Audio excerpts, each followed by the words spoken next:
Hello folks, today it is 2 to 2022 February March session paper 1 2 and the question number is 34. This question is concerned with the chapter corelicity. As you can see from the diagrams here, it says that a cell of electromotive force EMF E and internal resistance R is connected to a variable resistor as shown, which is this one. Let us say its resistance is, let us say, R.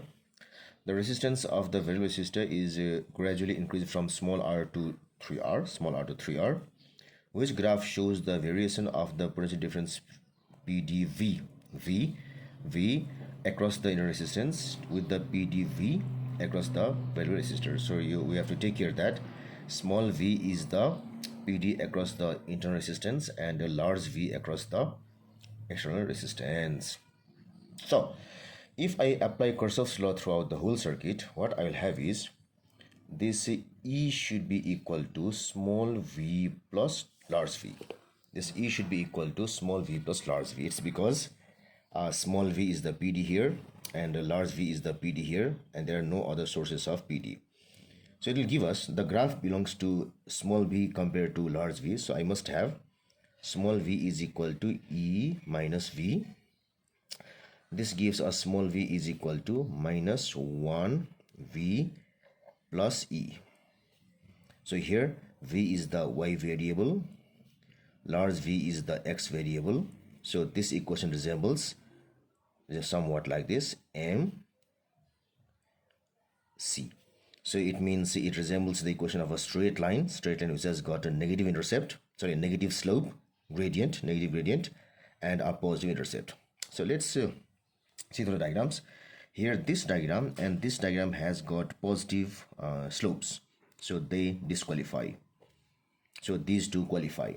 And if I go to intercept, it is equal to E here. So if I pull it like this, the positive intercept will be equal to 1E, and here also the positive will be 1E. So both of them still qualify. Now we have to go through some other things to decide. So what we have here is the external resistance R is varied from R to 3R. So when we have R equal to R, I must have IR equal to I into small r. I multiply both by this current, and this IR is this V.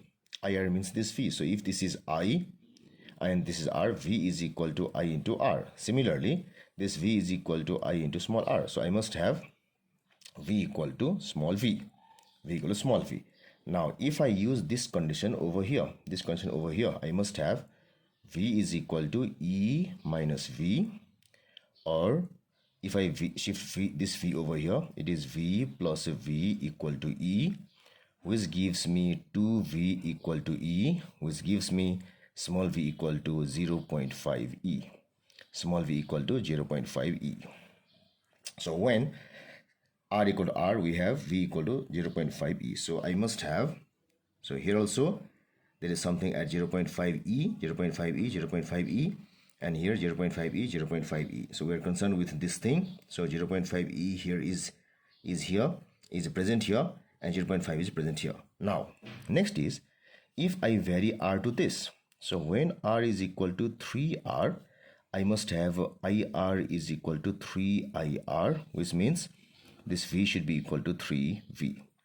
Again, if I use this in this equation, I must have small v is equal to E minus, now this large V equal to 3V, which means V plus 3V is equal to E, which means 4V is equal to E, which means V is equal to 0.25 E. So now it must vary to V should become now 0.25 E, which means this is 0.5 E and 0.25 E is this.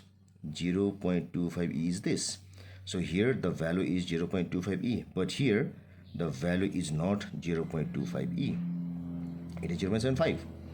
So here 0.5 to 0.25, here 0.5, 0.75.